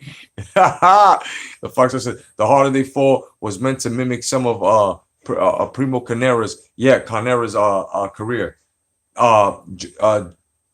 George says the Bleeder, which was based on Rocky. Okay, all right. Well, my favorite boxing movie of all time is Rocky IV, bro. You know what I mean? Rocky IV. Do you guys remember Penitentiary? Any of you guys ever see the Penitentiary series? Them fucking down and dirty 80 movies, kid. Penitentiary. The guy looked like Sugar Ray Leonard. You guys see Penitentiary? It may be a bit over some of you guys' fucking time, but Penitentiary. That was the grittiest, grimiest motherfucker look like Sugar Ray Leonard. George says yes. Yeah, he knows what I'm talking about. You know what I'm saying? No. That's Undisputed. I'm talking about the Penitentiary series in the 80s. And the late 70s, early 80s. And they used to play him like it was first in the movies, and then it came to fucking beta and then VHS. Nigga, I'm old. Motherfuckers, I'm old. But Penitentiary, man. The guy looked like Sugar Ray Leonard, kid, and he had to fight motherfuckers in jail. And it was like but George, in a way you're right, because it was like that Undisputed movie. You know what I'm saying? But they had like 5 penitentiaries though. They were very, very, very famous. Yeah, exactly, Hawkeye. I seen them. I seen that on HBO back in the day. Yeah, and then they played them on HBO. Yeah, exactly. So, yo, if you don't know what I'm talking about, try to look that shit up. Penitentiary is entertaining, is old school. The dude looks just like fucking Sugar Ray Leonard, bro. It's amazing. But let's get into here, man. These guys, like, they just named it. It's not the best 10, but these are the 10 that they just said. Salt in the Ring. That sounds so fucking familiar.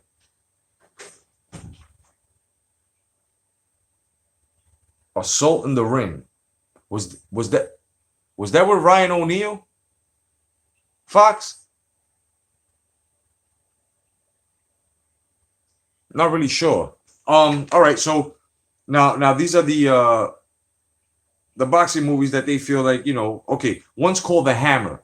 You guys ever see The Hammer? This was a 2007 movie. This is the most underrated film on the list. That is Adam Carolina. He stars as a Jerry Farrell in a comedy of a former amateur boxer who turns to the ring after more than a decade, away from being in the ring. Now, at the age of 39, he's working as a construction worker when he's asked to spar with a young promising fighter. And then after knocking out the young fighter while sparring, he decides to go back into shape and starts his unlikely comeback in an effort to make the Olympic team. So this one is called The Hammer. Okay, they listed at number 9 the Ali 2001 with Will Smith. They had this one here. They had put that one down as number 9 and shit. Now number 8 was The Hurricane. That was a good movie with Denzel Washington. This was a movie about the Hurricane Reuben Carter. That was a very good fucking movie. Anybody see that? That movie was fucking awesome. Excuse me, my allergies are acting up. I gotta blow my nose. But anybody see that movie, man? That was a great movie. That was a very good movie, man. The Hurricane. Uh, you know.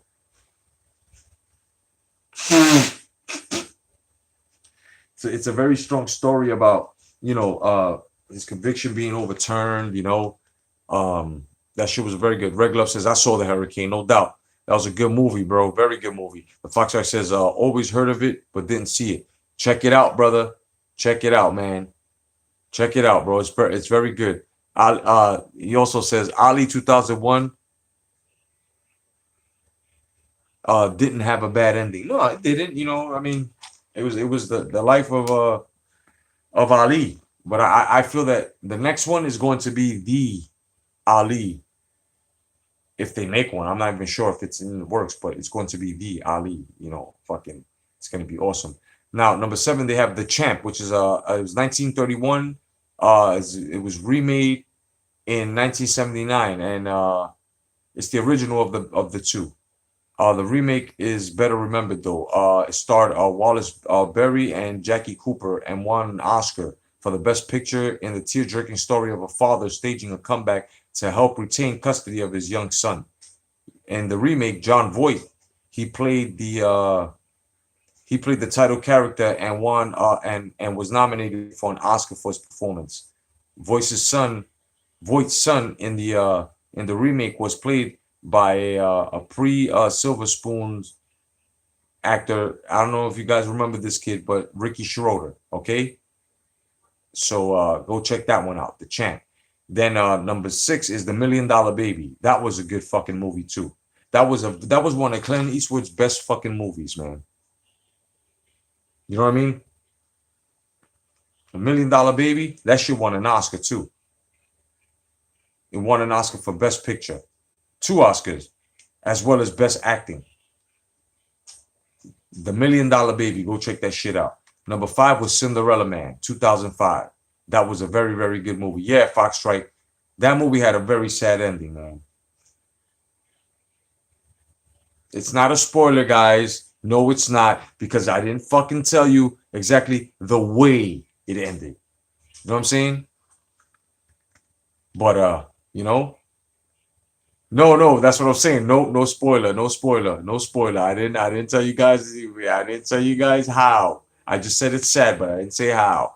You know what I'm saying? I didn't say nothing that she gets hit by a car. I didn't say nothing about she fucking dies. I didn't say nothing that she dies of a hair ailment or some shit. I didn't say nothing like that. The Fight Scout says, LOL, the story of Adonis Stevenson. Wow, that's savage. That's savage, bro. That's fucking savage. Oh, wow. Fight Scout, that's savage, bro. Oh, shit, son. That's fucked up. So,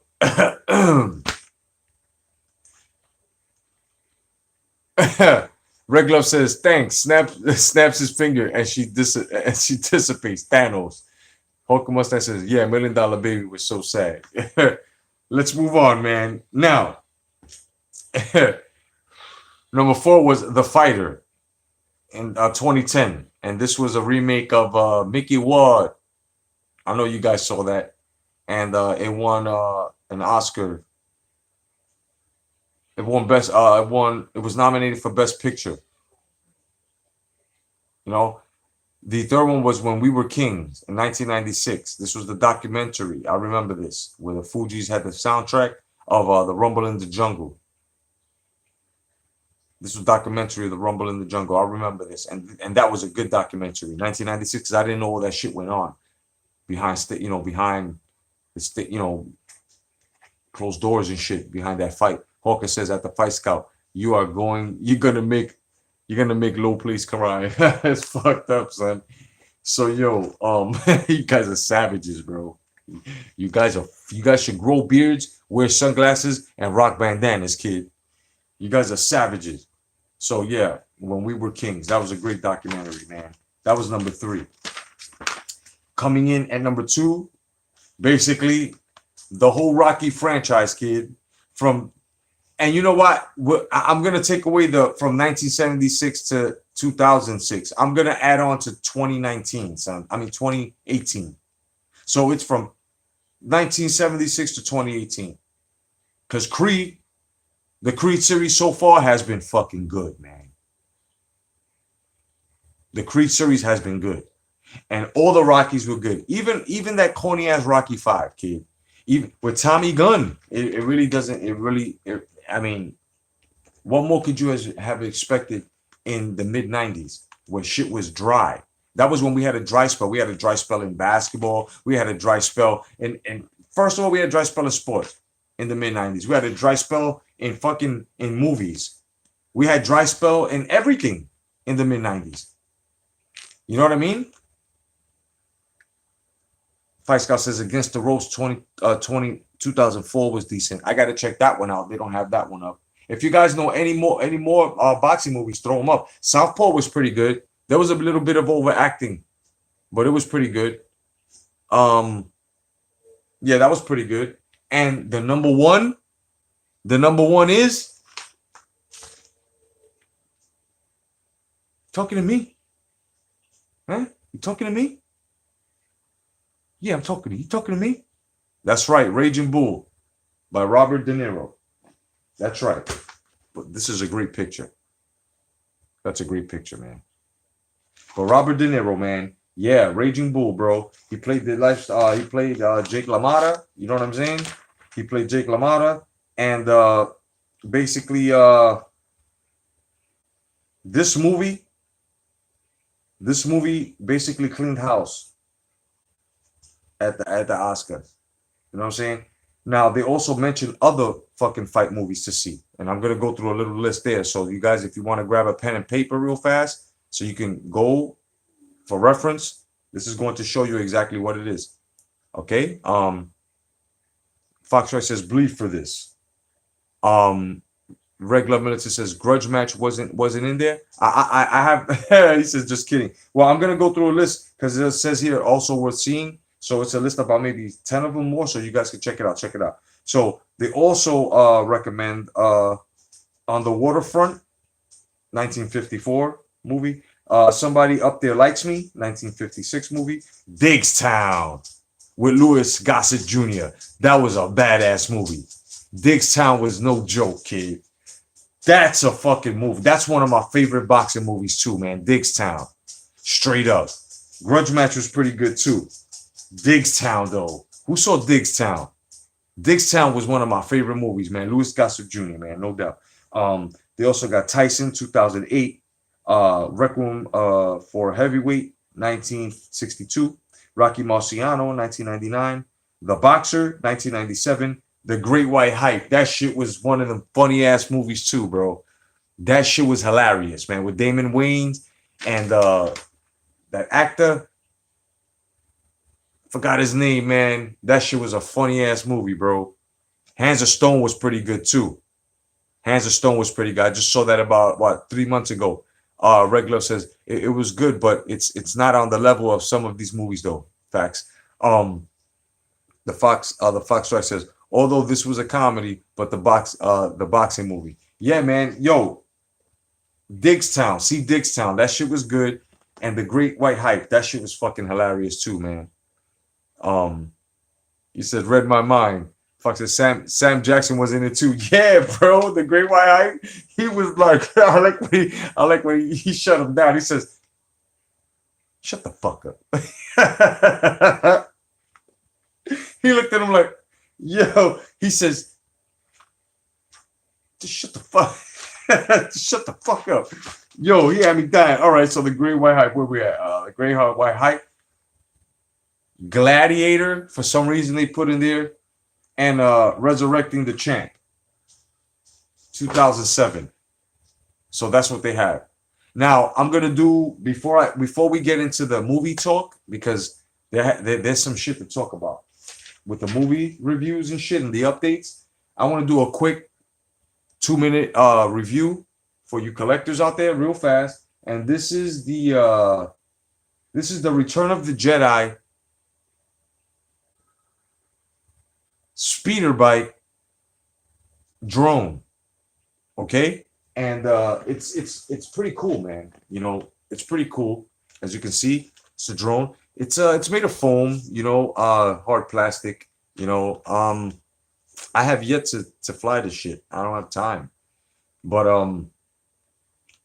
it's pretty nice, man. The remote, it's fucking badass as well. I'm gonna break down the remote real fast, but if you take a good look at the detail, you know, it's bad fucking ass. Even on the craft itself, even on the you know, on the braking plates and shit like that. You know what I mean? It's just pretty good. It's pretty good. Now, these were running for like $145, right? But when they were closing down Toys R Us, this is how fast. And I told you guys earlier in this video that I was gonna go into my archives because I still have shit closed that I bought. I haven't even fucking opened, so I'm gonna be doing a lot of reviews. I opened this one, but it was like $145 fucking dollars originally, and they were doing the closeout of Toys R Us, and I was able to find it for 34 fucking dollars, dude. Too bad they didn't have the Millennium Falcon. I'm gonna reveal the what is it? The X-Wing fighter versus the Death Star drones. You know what I'm saying? I'm also gonna, you know, do review videos and put the clips in or whatever. But this is what it is. Take one more look at it so you guys can check it out. You know what I mean? It's fucking crazy. And I think he leans forward when you move, you know, things. Now this shit has a height variant, you know, where you can raise it and shit, as well as this little thing here. This little port here is where you charge it, right? Where you charge the vehicle itself. This shit is badass. So it charges. It's got its velocity, you know, going left and right, up and down, right? And these go left and right, up and down. So basically, if you want to swing it where you want it up and you want to raise it higher, these are basically the velocity buttons.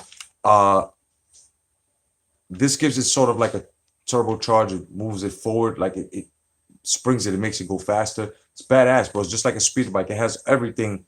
Like each and every one of these drones have the features that you would see them, you know, basically performing in the movie. So the speeder bike is speed. So once you hit this, it takes off. You know what I mean? It really takes off on top of the regular speed that it goes. As well, it just waits there and hovers too. You know, you have a setting here where you just let it hover. This shit is high tech as fuck. But yeah, man. So I was very blessed to get it for $34 from $145 range. You know what I mean? If you guys need hunting skills, or should I say, you need some hunting tips, even right now at this time, if you need some sights, if you guys need some collectibles, you know what I'm saying, for yourself, or, you know, for anyone, you know, for your kids or whatever, let me know. I got a lot of sites where, you know, I can get prices half off, brother. So shit that you'll be paying like $75, $100, $300 for, you get good prices, and they're official. You know what I mean? They're all official. You know what I'm saying? So that was the review. Now let's talk about some movies, man. Let's talk about some movies. Now, I don't even know where to start here, because I'm glad the Fox is here. Now, the Joker standalone movie, man, with Joaquin Phoenix, man. Have you guys looked into this? Have you guys looked into this? The standalone. Now, I've known about this for a minute. All right, I've known about it for about maybe 10 months now. But to see they've wrapped up filming, you know, it's going to be, and it does sound a little terrible, Fight Scout. It does, because they're talking about Thomas Wayne. Now, I remember when they crossed over Thomas Wayne and the Joker in the Tim Burton version, Jack Napier, right? But now he has a different name, and Thomas Wayne is the mayor. There was a little, while they were filming, there were little bits and pieces and skits of the 1967 Batmobile. Yeah, the Adam West Batmobile. And then His makeup is totally different. So this is exactly what I'm saying. Like exactly, Thomas Wayne should have shot the Joker dead. He should have. But exactly, Fox Strike, huh? That's what I'm saying. Are they trying to intertwine now in the movie universe the different comic universes now with DC? Because it's going to be confusing. This is not what we know. We don't know Thomas Wayne to be mayor of Gotham. We don't even know him except for another DC universe where he's fucking Batman. Where he is Batman. And a badass Batman too. And the storyline is backwards where Bruce Wayne is the one that died and Martha died. So this is some confusing shit here with this fucking movie. Exactly, Flashpoint. That's exactly where I was getting at. Fox, exactly, in Flashpoint. You know what I'm saying? In Flashpoint, yeah, he's a badass motherfucker, boy. Thomas Wayne is Batman and killing motherfuckers, yeah. You know, so this is confusing me a bit here. So this is why I'm a little worried, you know? Rebel Glove Militant says, yeah, that's from Flashpoint Paradox. Yeah, man, that show's badass. Fight Strike says Martha became the Joker instead. You know, so this is what I'm saying. Like, his mother's a Joker, right? Exactly. So what's Thomas Wayne doing? This is, look, regardless how we put this, gentlemen, this is going to be one confusing. This is going to no. I'm late too, brother. I'm late too. Don't sweat it. Don't sweat it, Red Glove. Nobody's lost here. We're all helping each other here. But this is sort of fucking me up here. This is fucking me up here with this. I don't know how this is gonna go, so I'm just gonna keep moving from that topic. But it looks great though. The way he looks with with a real clown face, and he looks great, man. You know, looks great. Hawker says at Red Glove Militant, you got Loma winning tomorrow. Hey, he went back to boxing. So let me see. Now, the release date was moved up a week, April 26th, 2019, in the United States for The Avengers 4, and it's titled Endgame. Now, the trailer is out. I'm not sure if you guys seen the trailer yet, but check the trailer out. Shit is crazy. The trailer is crazy. Fox, did you check the trailer out? Red? Anybody? Did anybody see it?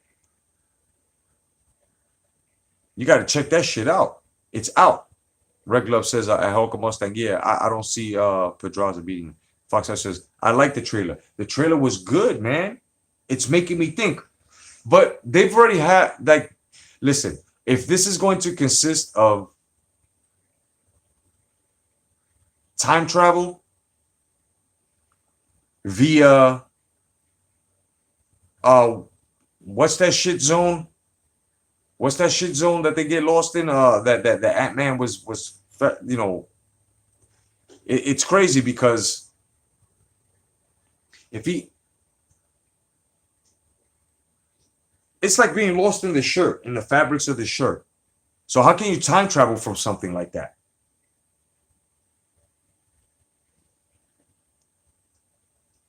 Five Scott says not yet. Hawker says I almost forgot that was that fact was out too. Joel says shit got me hyped. You know what I'm saying? Hell yeah. Red Glove said nah. I didn't know, but I'm gonna check it. No, he's not. The Fox says I hope that movie is less humorous. Yes, quantum realm. There we go. Or microverse. Exactly. So you're in the quantum realm. From my understanding, the quantum realm is like if you're in a rug, you go beyond that. Beyond microcosm, right? Beyond osmosis type shit, right? How do you time travel from that? How the fuck did Scott Lang wind up knocking?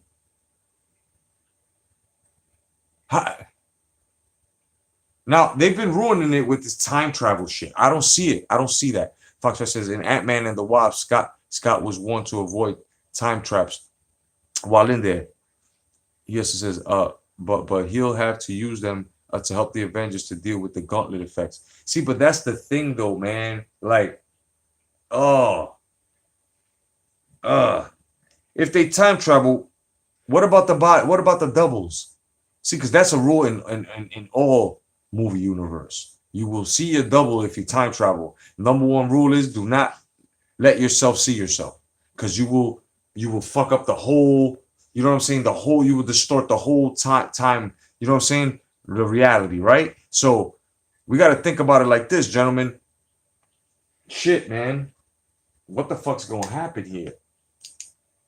What's going to happen here in this Avengers flick? And then, Fox, I'm not sure if you've read the Avengers series drawn by Michael Bendis, Breakout or Ronin, but we all know what Ronin's supposed to look like, right? He's supposed to have a ninja mask. I hope he has on a fucking ninja mask, not just a hood. Because Ronin is supposed to look something like the Black Masks. I mean the Black Panther's masks. It's supposed to look like that, but with gold trimmings. He looks like a fucking alien ninja. You know, he's got like sort of like a little miniature hood, gold black trimmings with two fucking nasty ass. Oh man, he looks badass. So I hope they have I hope they have that mask on him. You know, I hope they do. Joel says, I don't remember the quantum realm being able to time travel. Fantastic Four never did that, did they? I don't think so. Five Scout said, I don't think so. The Five Scout says it'll be done better than Flash's dream sequence. I hope so. I hope so, Five Scout. Damn, I really do, bro. Good point. Red says, supposedly the time stone is cursed. May have something to do with how they travel through time, right? Fox says a Fantastic Four is more familiar with the negative zone. That's what it was. Negative zone is different. Red says, remember what Doctor Strange said to Squidward. Fox says, yep, I think Ronan is gonna have mask. I hope he does, man, because there's a thing where this motherfucker has a sheath. Ronan has a sheath where he takes his fucking specialized and he's like, he just sharpens that shit in between his fucking, that shit was nasty, and you seen the spark going on. Then he looks at fucking the Black Widow, but you just see him pull a hood off. So what? He's just covered from. He's gonna look like a fucking nun. I hope not, man, because I'm tired of this Twilight shit. I'm tired. Look, they even did it to Iron Man. Look at the movie posters. It's not cool to have a uniform on and his face exposed, because then it defeats the purpose. All physics, all fucking reality. It just defeats the purpose of this thing. He could just get shot in his fucking head, laser beamed in his fucking head by some fucking alien or something. Somebody could punch him in the head. A debris could fall. He could die. Like, come on, give these guys safety. They had these on as part of the fucking design. What are you doing? I'm just so tired of that. Fox says, I have a feeling that the time travel will be a way to introduce the X-Men, Deadpool, and the Fantastic Four. That would be cool. And the Silver Surfer, Galactus, perhaps. Fox says, I want Doctor Doom to become the next big threat, like Thanos for Phase 4 and 6, says the Fox. Regular Millicent says, Hulk better come back. No doubt. No doubt. I think he is, man. They're going to make him the Professor Hulk, though. Yeah, first of all, these SJWs fucked the Hulk's the whole design up. So now they're gonna have him on some spandex shit.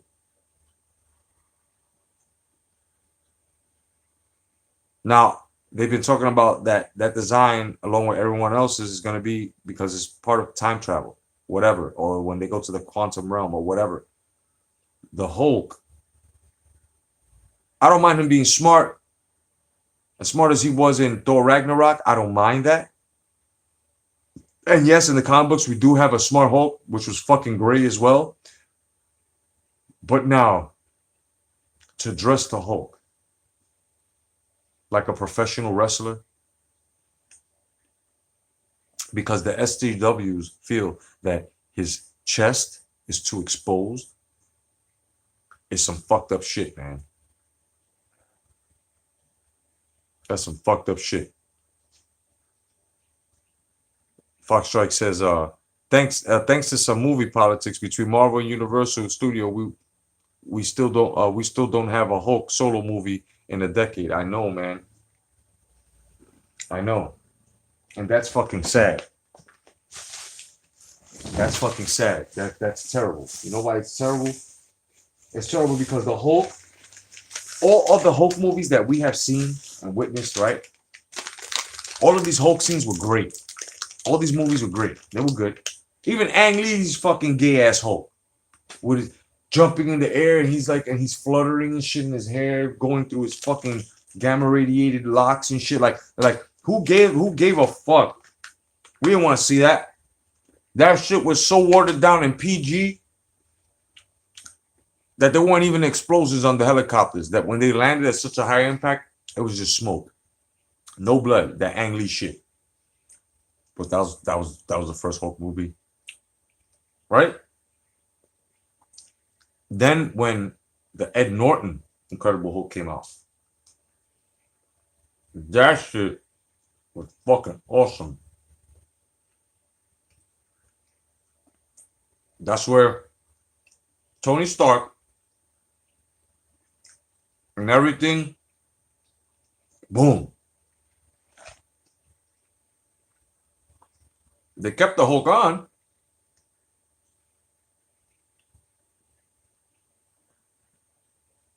They switched the actor, but they never mentioned and they never brought back the fact that the Hulk was able to meditate. Because at the end of the movie, they should have kept down there and spoke about the incident that happened and why he just triggered it off and why he let it go off. They never explained that. You know, they never did. Joel says nipples are scary, man.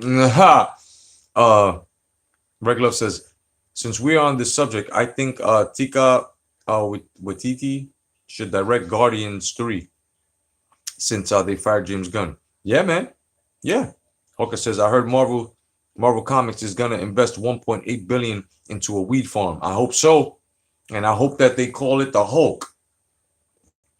The Hulk strand. That would be awesome. Foxtrot says, I thought Guardians 2 sucked. Yes.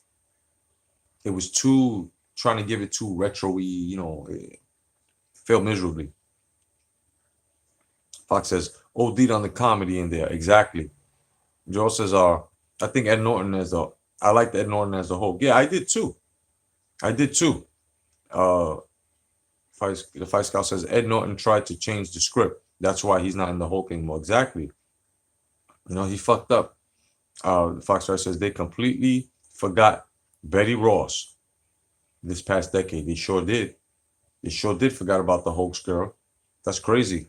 Regular Minister says, I'm a comedy guy, so I enjoyed it. Regular says, to each their own. To each their own. Yeah, exactly. You know. I liked Guardian of the Galaxy. It was pretty cool. But like Joel said, a bit overboard. Because comic books, if you've ever read them, they had action and drama. And they had little tidbits of foolery and shit in there. But James Gunn, we know what he is now, right? So it was a bit too flamboyant. Colors and shit, like, and it looked spectacular, but I like the first one too. Exactly, Fox. I like the first one too. You know, so let's just hope that when they make the X-Men, because I hear that they're pushing back that. Actually, they stopped production on that Dark Phoenix shit. See? And they said that movie was going to introduce like the whole X-Men.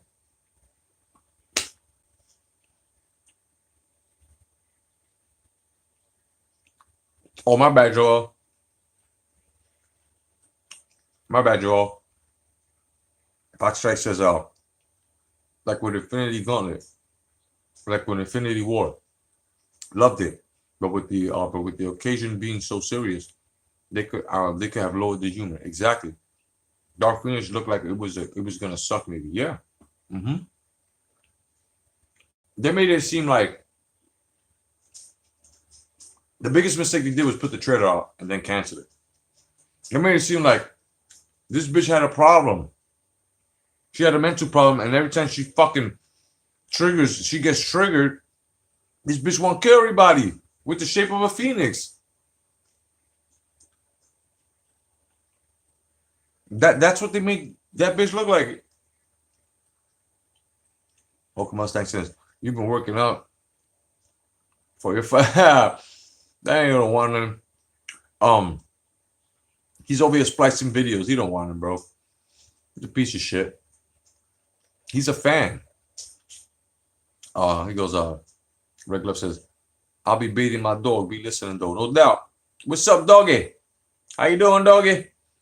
Fight Scout says, I brought my sister and cousins to Iron Man, Hulk, Thor, First Avenger. The theaters were good.